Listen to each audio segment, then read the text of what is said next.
Hello, good evening guys. Welcome back to net JR of achiever channel. आज हम पढ़ेंगे वैदिक सभ्यता, वैदिक सिविलाइजेशन।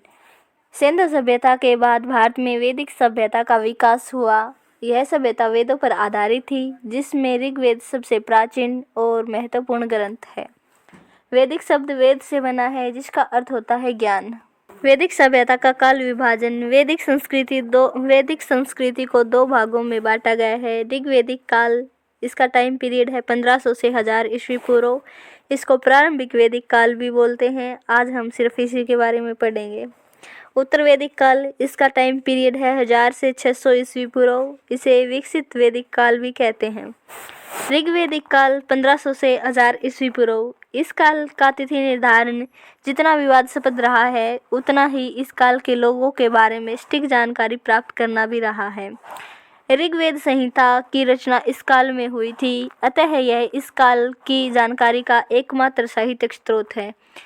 ऋग्वैदिक काल की जानकारी का एकमात्र साहित्यिक स्रोत ऋग्वेद संहिता है। भारत में आर्यों के आगमन का यथेष्ट पुरातात्विक प्रमाण नहीं मिलता। उनके द्वारा प्रयुक्त छेद वाली कुल्हाड़ियाँ, कांसे की कटारें आदि पश्चिम उत्तर से प्राप्त हुए हैं। सिंधु सभ्यता के विपरीत वैदिक सभ्यता मूलतः ग्रामीण थी। सिंधु सभ्यता नगरीय सभ्यता थी और वैदिक सभ्यता जो है यह मूलतः ग्रामीण सभ्यता थी।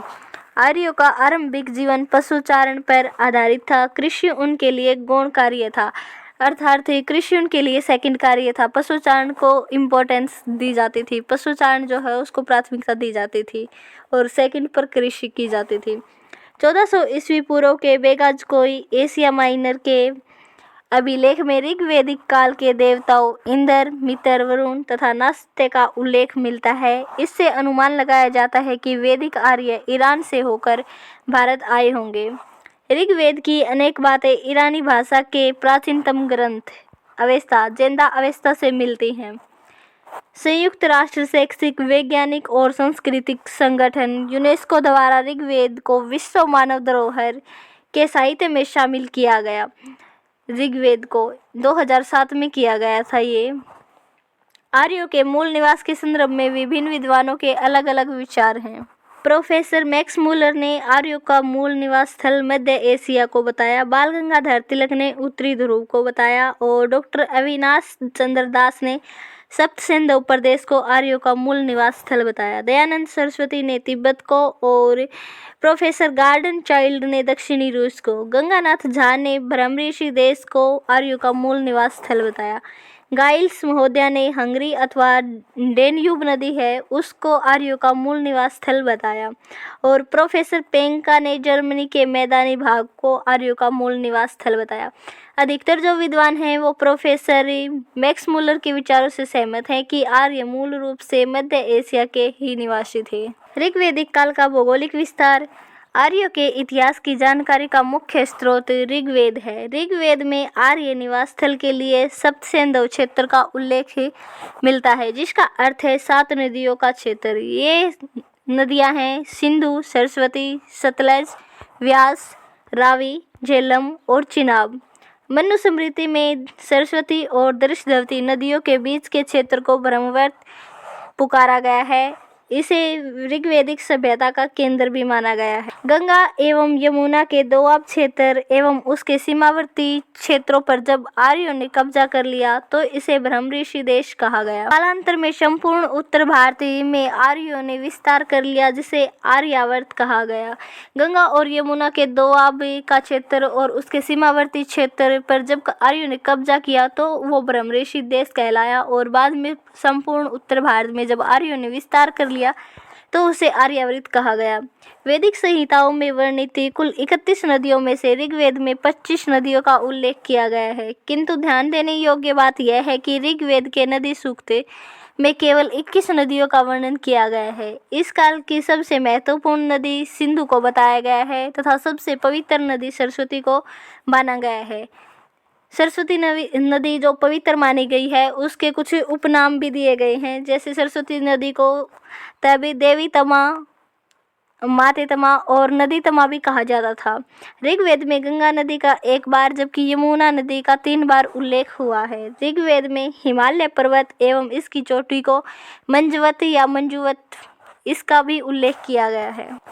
ऋग्वैदिक कालीन जो नदियां हैं उनके आधुनिक और प्राचीन नाम: रावी नदी का प्राचीन नाम है पृशुनी, सतलज का स्तुद्री, चेनाब या चिनाब का अस्किनी, झेलम का वितस्ता और व्यास का विपाशा, कमल का गोमती, काबुल का कुंभाथा और गंडक का सदानीरा, कुर्रम का कुरुम था और इंडस सिंधु नदी थी, घग्गर का दृश्यवती था, सवात का सवास्तु था और शोह नदी का सुसोमा प्राचीन नाम था, मरुवर्मन का मरुद्वृदा प्राचीन नाम था।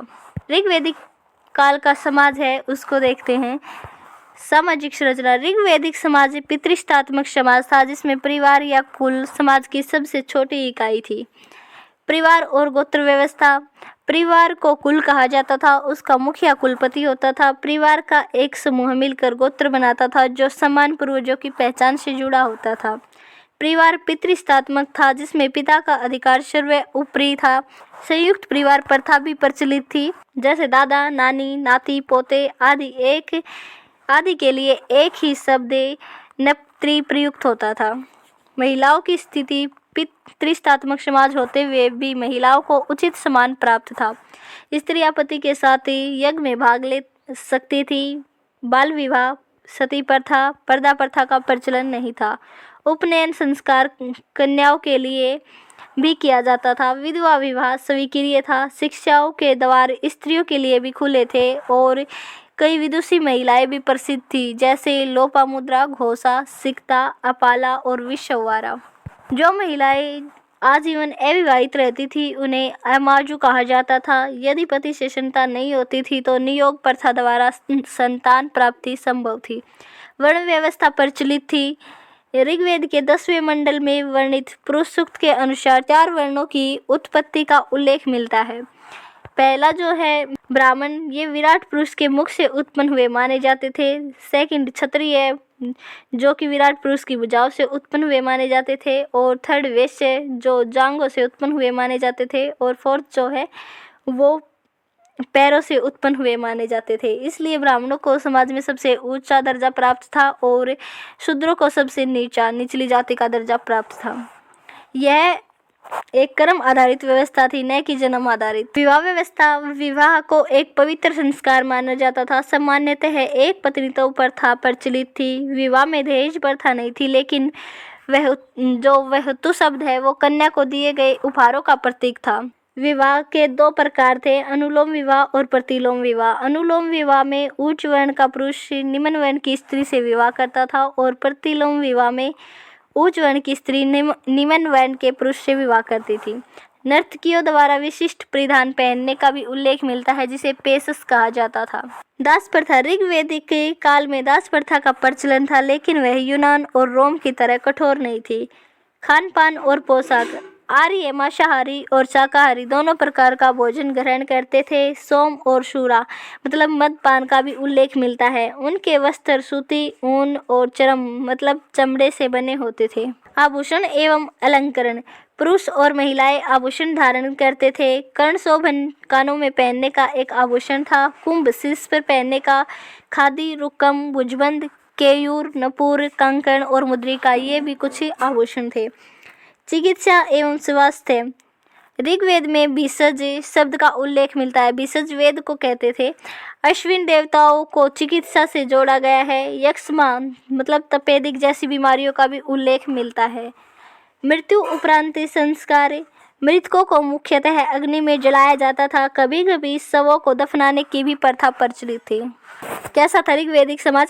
ऋग्वैदिक समाज पितृष्टात्मक था, संयुक्त परिवार पर आधारित समाज था जिसमें महिलाओं को उचित सम्मान प्राप्त था। वर्ण व्यवस्था प्रारंभिक चरण में थी और समाज में धार्मिक और सामाजिक नियमों का पालन किया जाता था। शिक्षा, विवाह, चिकित्सा, खान पान, पोशाक, मृत्यु उपरांत संस्कारों की एक विशिष्ट परंपरा थी जो आगे चलकर वैदिक समाज की विकास की नींव बनी। इससे रिलेटेड एक क्वेश्चन देखते हैं। ऋग्वैदिक काल में महिलाओं से संबंधित कौन सा कथन सत्य नहीं है वाला देखना है हमें। वे पति के साथ यज्ञ में भाग लेती थी, ये सही है।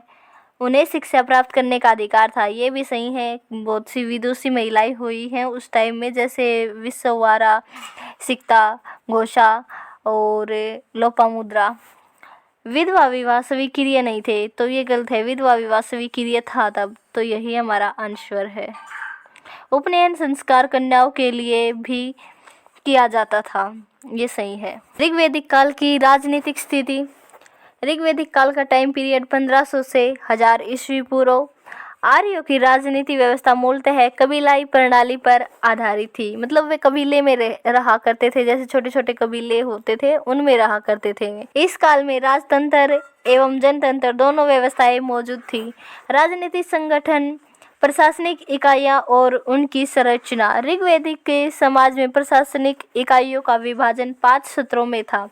कुल अर्थात परिवार। परिवार सबसे छोटी इकाई था जिसका मुखिया कुलप या गृहपति कहलाता था। फिर गांव, कई कुल को मिलाकर गांव बनते थे और गांव का मुखिया ग्रामीणी कहलाता था। फिर विष, अनेक गांव को मिलाकर विष बनता था और जिसका प्रमुख विषपति होता था। फिर जन अर्थात कबीला, कई विष मिलकर जन बनाते थे और इसका जो प्रमुख होता था वो जनपति होता था। राष्ट्र, जो सबसे बड़ी इकाई थी, विभिन्न जन मिलकर राष्ट्र बनाते थे जिसे का शासक राजा होता था। तो सबसे छोटी इकाई कुल और सबसे बड़ी इकाई राष्ट्र। अगर छोटी से बड़ी की साइड जाए तो सबसे छोटी कुल, फिर गांव, फिर विष, फिर जन, फिर राष्ट्र। आर्यों के प्रमुख 5 कबीले थे जिसके कारण इन्हें पंचजन भी कहा जाता था। ये जो 5 कबीले थे वे थे यदु, अनु, द्रुयु, प्रु और तुर्वस। ये कबीले मिलकर आर्य समुदाय का निर्माण करते थे और उनकी राजनीतिक संगठन की नींव रखते थे। शासन प्रणाली, राजतंत्र और गणतंत्र दोनों थी। ऋग्वैदिक काल में राजतंत्रात्मक शासन प्रणाली थी, लेकिन कुछ स्थानों पर गणतंत्र भी मौजूद था। राजा को कबीले का संरक्षक माना जाता था, न कि भूमि का स्वामी। राजा का मुख्य कार्य कबीले की रक्षा करना होता था। राजा को चुनने और हटाने का अधिकार सभा और समिति के पास था। ये सभा और समिति 2 सभा हैं। महत्वपूर्ण पद, छोटे राजा को राजक कहते थे। मध्यम स्तर, जो बीच के राजा होते थे उनको राजन कहते थे और सर्वोच्च, जो सबसे बड़ा राजा होता था उसे सम्राट कहते थे। राजा के कर्तव्य और शक्तियाँ। राजा के कर्तव्य क्या थे, उनकी शक्तियाँ क्या थी, वो देखते हैं। राजा को गोप्ता जनस्य अर्थात जनता का रक्षक कहा जाता था। उसे पुराभेता अर्थात नगरों को जीतने वाला भी कहा जाता था। राजा के पास स्थायी सेना नहीं थी। युद्ध के समय नागरिक सेना संगठित की जाती थी। सेना का संचालन व्रात, गण, ग्राम और सर्द नामक टोलियाँ करती थी। सेना का संचालन 4 जो टोली हैं वे करती थी, व्रात, गण, ग्राम और सर्द। राजा के सलाहकारों में पुरोहित, विषपति और ग्रामीण शामिल होते थे। ऋग्वेद काल में एक युद्ध हुआ, बैटल ऑफ 10 किंग्स, मतलब 10 राजा युद्ध। यह युद्ध परशुनी अर्थात रावी नदी के तट पर हुआ। इसमें भरतवंश के राजा सुदास और 10 राजाओं के बीच गठबंधन के बीच संघर्ष हुआ। युद्ध में राजा सुदास जो भरतवंश की साइड से शामिल थे और 10 राजा जो 5 आर्य थे और 5 अनार्य थे वे शामिल हुए थे और उनके बीच में ही यह युद्ध हुआ था। 5 जो आर्य कबीले थे उनमें अनु, ध्रुयु, प्रु और तुर्वस, यदु 5 आर्य कबीलों में शामिल थे और 5 अनार्य कबीले भी शामिल थे। इसमें सिवी, पखत, अनिल, विषाणीन और भलानश। इस युद्ध में राजा सुदास विजयी हुए और जिसमें भरतवंश की शक्ति बढ़ी और ऋग्वैदिक के जो राजनीतिक संरचना है उसको मजबूती मिली। जनतांत्रिक संस्थाएं। ऋग्वैदिक काल में कई लोकतांत्रिक संस्थाएं थी जो राजनीतिक, धार्मिक और सामाजिक मामलों में राजा को सलाह देती थी। प्रमुख सभाएं हैं 3 सभा। यह श्रेष्ठ और संभ्रांत लोगों की संस्था थी। इसमें राजा के निर्णयों पर चर्चा होती थी। श्रेष्ठ और संभ्रांत होता है कुलीन अर्थात राजे महाराजे, उनकी ही सभा होती थी और राजा के निर्णयों पर इस पर चर्चा होती थी। सेकंड है समिति। यह सामान्य जनता का प्रतिनिधित्व करती थी। समिति राजा को चुनने और हटाने का अधिकार रखती थी। इसे केंद्रीय राजनीतिक संस्था भी कहा जाता था। थर्ड है विद्वत, यह आर्यों की प्राचीन संस्था थी। इसमें धार्मिक और सामाजिक मामलों पर चर्चा होती थी। महिलाओं की भागीदारी, सभा जो थी इनमें महिलाओं की भागीदारी देखते हैं है थी या नहीं। ऋग्वैदिक काल में महिलाएं सभा और विद्वत में भाग ले सकती थी, लेकिन उन्हें आर्थिक गतिविधियों में भाग लेने का अधिकार नहीं था। मतलब वे सीमित आर्थिक गतिविधियां सीमित जो सभा थी उसमें होती थी, तो वे सीमित में भाग नहीं ले सकती थी। सभा और विद्वत दो सभाओं में वे भाग ले सकती थी। कर व्यवस्था, ऋग्वैदिक काल में बलि नामक कर प्रणाली थी। यह सब इच्छा से दिया जाने वाला कर था, जिसे जनता राजा को उसकी सुरक्षा के बदले देती थी। राजा इसे अनिवार्य रूप से वसूल नहीं करता था। भूमि और सैन्य व्यवस्था, राजा भूमि का स्वामी नहीं था, बल्कि भूमि का स्वामित्व जनता के पास था। राजा के पास स्थायी सेना नहीं होती थी। युद्ध के समय नागरिकों को संगठित कर सेना तैयार की जाती थी। क्वेश्चन देखते हैं कि कौन सा कथन सत्य है। ऋग्वैदिक काल में बलि अनिवार्य कर था, तो ये गलत है। अनिवार्य कर नहीं था, स्वैच्छिक था, जो जनता अपनी मर्जी से देती थी। सभा और समिति कार्य केवल धार्मिक थे, तो ये वाला भी गलत है, क्योंकि सभा और समिति का कार्य धार्मिक नहीं था। विद्वत का कार्य धार्मिक था, जो कि वो आर्यों की सबसे प्राचीन सभा थी। 10 राज्य युद्ध राजा सुदास और 10 आर्य राजाओं के बीच हुआ। गलत, 10 आर्य नहीं थे, 5 आर्य थे और 5 अनार्य थे, तो ये वाला भी गलत है। राजा भूमि का स्वामी होता था, नहीं, जनता के पास ही भूमि का अधिकार था, वहीं उनके स्वामी होते थे। 10 राज्य युद्ध में राजा सुदास हार गए। गलत, ये भी गलत है। राजा सुदास जीते थे, जिसे भरतवंश को शक्ति मिली, मतलब भरतवंश शक्तिशाली हुआ। महिलाओं को सभा और विद्वत में भाग लेने का अधिकार था, ये सही है, तो हमारा आंसर है एफ। ऋग्वैदिक काल में बलि क्या था। यज्ञ में पशुओं की बलि देना, गलत। बलि से हम मतलब यही समझते हैं कि पशुओं की बलि देना। ऑप्शन देखा और हमने किया टिक कि हमारा सही है, पर हमारा क्वेश्चन हो जाता वहाँ पे गलत, क्योंकि ऋग्वैदिक काल में बलि का अर्थ था स्वेच्छा से दिया जाने वाला कर। ऋग्वैदिक काल की आर्थिक स्थिति कैसी थी, देखते हैं। कृषि एवं पशुपालन, ऋग्वैदिक काल में अर्थव्यवस्था मुख्यतः ग्रामीण और कबीलाई थी। पशुपालन प्राथमिक व्यवसाय था, जबकि कृषि द्वितीय व्यवसाय था। गाय को विनिमय का साधन माना जाता था, इसे अधन्या न मारने योग्य कहा जाता था। पुत्री को दुहिता कहा जाता था, क्योंकि वह गाय का दूध दुहती थी। प्रमुख कृषि उत्पाद यव अर्थात जो था। अन्य अनाजों का उल्लेख ऋग्वेद में नहीं मिला। कृषि से जुड़े कुछ महत्वपूर्ण शब्द हैं। अन्न मापने का पात्र जो होता था उसे उर्दर कहते थे, और अनाज को धान्य कहते थे। कृषि से संबंधित कार्य होते थे, उनको वपंती कहते थे। व्यापार एवं विनिमय प्रणाली, व्यापार मुख्यतः वस्तु विनिमय प्रणाली पर आधारित था। विनिमय के माध्यम के रूप में गाय, घोड़े, निष्क, सोने के आभूषण या मुद्रा का उपयोग किया जाता था। ये निष्क जो है इसको सोने के आभूषण या मुद्रा के रूप में प्रयोग करते थे। पणी व्यापारी वर्ग व्यापार और पशु चोरी के लिए प्रसिद्ध थे। शिल्प एवं उद्योग, बढ़ई, रथकार, बुनकर, चर्मकार, कुम्हार आदि शिल्पकारों का उल्लेख मिलता है। हिरण्य शब्द का प्रयोग सोने मतलब गोल्ड के लिए किया जाता था। इस काल में कपास के उल्लेख नहीं मिलते। अयस शब्द का प्रयोग कॉपर और ब्रोंज मतलब तांबे और कांसे के लिए किया गया है। लेकिन अन्य महत्वपूर्ण तथ्य हैं कुछ। अष्टकर्णी नामक शब्द यह दर्शाता है कि आर्यों को संभवतः अंकों की भी जानकारी थी। गायों को लेकर युद्ध होते थे, जिनको गविष्टि कहा जाता था, जिससे उनकी महत्ता स्पष्ट होती थी। गायों को अष्टकर्णी भी कहा जाता था, जो उनके स्वामित्व का सूचक था। आर्थिक स्थिति में हमने क्या देखा, पशुपालन उनका मुख्य व्यवसाय था। कृषि सेकंड द्वितीय व्यवसाय था, मतलब दूसरा कार्य था। गाय विनिमय का साधन थी, जिसे अगन्य माना जाता था। यव अर्थात जो प्रमुख अनाज था, और वस्तु विनिमय प्रणाली प्रचलित थी। आयस शब्द जो है वो तांबे और कांसे के लिए प्रयोग किया जाता था, लेकिन आयरन का उनको मतलब लोहे का कोई ज्ञान नहीं था। व्यापार पर पणी का नियंत्रण होता था, जो पशु चोरी के लिए भी प्रसिद्ध थे। निष्क सोने का आभूषण या मुद्रा के रूप में प्रयुक्त होता था। ऋग्वैदिक काल की धार्मिक स्थिति देखते हैं कैसी थी। धार्मिक उद्देश्य, जो धार्मिक उनका उद्देश्य था वो धार्मिक धार्मिक कर्मकांड का उद्देश्य भौतिक सुखों, पुत्र, पशु, अन्न, आरोग्य की प्राप्ति था, न कि आजकल की तरह मोक्ष की प्राप्ति।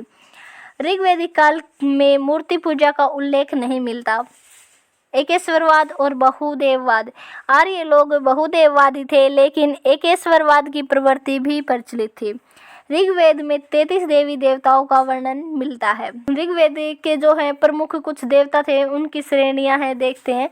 आकाश का देवता सूर्य, घोष, वरुण, मित्र, विष्णु, उषा और अश्विन थे। अंतरिक्ष के देवता इंद्र, रुद्र, वायु, यम, प्रजापति और मारुत थे। पृथ्वी के देवता अग्नि, सोम, पृथ्वी और बृहस्पति को माना जाता था। जैसे इंद्र अर्थात पुरंदर जो सबसे महत्वपूर्ण देवता उस समय का था, उसे युद्ध और वर्षा का देवता माना जाता था। ऋग्वेद में 250 सूक्त इंद्र देवता को समर्पित हैं। अग्नि मनुष्य और देवताओं के मध्यस्थ का देवता था, जिसे 200 सूक्त उसको समर्पित हैं। वरुण को जल के देवता और नैतिक व्यवस्था के रक्षक के देवता के रूप में जाना जाता था, जिसको 30 सूक्त समर्पित हैं। सोम अर्थात पेय का देवता, इसका 9वें मंडल में उल्लेख मिलता है। घोष सबसे प्राचीन देवता माना जाता था। सरस्वती प्रारंभ में नदी की देवी मानी जाती थी और बाद में विद्या की देवी के रूप में इसको पूजा जाने लगा। पूषण प्रारंभ में पशुओं के देवता के रूप में और उत्तर वैदिक काल में इसको शूद्रों के देवता के रूप में पूजा जाने लगा। अरण्यानी इसको जंगल की देवी के रूप में माना या पूजा जाता था। उपासना और यज्ञ प्रणाली। उपासना का उद्देश्य सांसारिक सुखों की प्राप्ति था। प्रमुख उपासना विधियां प्रार्थना और यज्ञ थी। यज्ञ में वस्तुएं अर्पित करते समय कोई विशेष मंत्र नहीं पढ़े जाते थे। सामूहिक और व्यक्तिगत स्तुति पाठ किया जाता था, या तो समूहों में बैठकर स्तुति पाठ किया जाता था या व्यक्ति अकेले भी कर लेता था। मंत्रों में जादुई प्रभाव की अपेक्षा नहीं की जाती थी। गायत्री मंत्र और ऋग्वेद। गायत्री मंत्र सविता देवता अर्थात सावित्री देवी को समर्पित है। ऋग्वेद के 3रे मंडल में इसका उल्लेख है और इसकी रचना विश्वामित्र ने की। ऋग्वेद कुल 10 मंडलों में विभाजित है। पहला और 10वां मंडल सबसे बाद में रचित हुआ, मतलब सबसे बाद में जोड़े गए हैं पहला और 10वां मंडल। पहला मंडल है अनेक ऋषियों द्वारा रचित है। द्वितीय मंडल गृत्समद ऋषि द्वारा रचित है और तृतीय मंडल विश्वामित्र द्वारा रचित है। चतुर्थ मंडल वामदेव द्वारा रचित है। 5वां मंडल जो है वो अत्रि ऋषि द्वारा रचित है। छठा मंडल भारद्वाज ऋषि द्वारा और 7वां मंडल वशिष्ठ ऋषि द्वारा। 8वां मंडल कंडव एवं अंगिरा ऋषि द्वारा। 9वां मंडल जो है वो सोम ऋषि को समर्पित है और 10वें मंडल में पुरुष सूक्त का वर्णन किया गया है। ऋग्वेद और उसकी रचना। ऋग्वेद की रचना लगभग 1500 ईस्वी पूर्व में हुई। इसमें 1028 सूक्त और 10,600 मंत्र हैं। ऋग्वेद में कुल 10 मंडल, जिसमें 2 से 7 ही सबसे प्राचीनतम माने जाते हैं। 3 पाठ साकल, बाल्यखिल और वास्कल हैं। इसमें साकल इसमें 1017 मंत्र हैं, बाल्यखिल इसमें 11 मंत्र हैं और वास्कल में 56 मंत्र हैं। ऋग्वेद के मंत्रों में प्रयुक्त शब्दों की संख्या 1,53,972 है, जिसमें आर्य शब्द 33 बार आता है। प्रमुख देवता और धार्मिक विशेषताएं। महत्वपूर्ण देवता जो था इनका इंद्र था, जिसका 250 बार, और अग्नि का 200 बार, मित्र, वरुण, नास्ते और अश्विनी कुमार ये इनके प्रमुख देवता थे। और इंद्र और अग्नि का तो 200 और 250 बार जो है वर्णन किया गया है। सरस्वती नदी को आध्यात्मिक दृष्टि से महत्वपूर्ण माना गया है। इंद्र की मूर्ति को शत्रुओं से रक्षा करने वाली कहा गया। देवताओं को असुर कहा गया था, जो बाद में राक्षसों के लिए प्रयुक्त हुआ। ऋग्वेदिक आर्य एकेश्वरवाद और बहुदेववाद दोनों को मानते थे। मैक्स मूलर ने इसे हेनोथिज्म कहा। ऋग्वेद में सोमरस पीने से अमरत्व प्राप्त करने की बात कही गई है। सामाजिक जो व्यवस्था थी वो स्त्रियों को राजनीति में भाग लेने का अधिकार था, लेकिन संपत्ति संबंधित अधिकार नहीं थे। विवाह 16 से 17 वर्ष की आयु में होते थे। समाज में विभिन्न व्यवसायों का उल्लेख है, जैसे कवि, वेद, चक्की चलाने वाले, कुम्हार और इत्यादि। महत्वपूर्ण स्त्रियां थी लोपा, मुद्रा, घोषा और विश्ववारा। अरण्यानी जो है जंगल की देवी के लिए प्रयुक्त हुआ शब्द है। इनकी अर्थव्यवस्था और व्यापार निष्क्रिय सोने की मुद्रा को विनिमय का माध्यम माना जाता था। प्रशासन और युद्ध प्रणाली। राजा की स्थायी सेना नहीं थी। युद्ध के समय नागरिक सेना बनाई जाती थी। 3 प्रमुख अधिकारी होते थे, पुरोहित, सेनानी और ग्रामीणी। प्रमुख युद्ध जो हुआ उस टाइम में वो दशराज युद्ध था। रावी नदी के तट पर हुआ, जिसमें भरत वंश के राजा सुदाश की विजय हुई। सैनिक इकाइयाँ जो थी इनकी सर्गी, व्रात और गण थी। वर्ण व्यवस्था और सामाजिक जो वर्गीकरण था वो पुरुष सूक्त ऋग्वेद के 10वें मंडल में वर्णित या उल्लेखित किया गया है। जिसके थैंक्स फॉर वॉचिंग। वीडियो पसंद आई हो तो लाइक करें, शेयर करें एंड चैनल को सब्सक्राइब करें।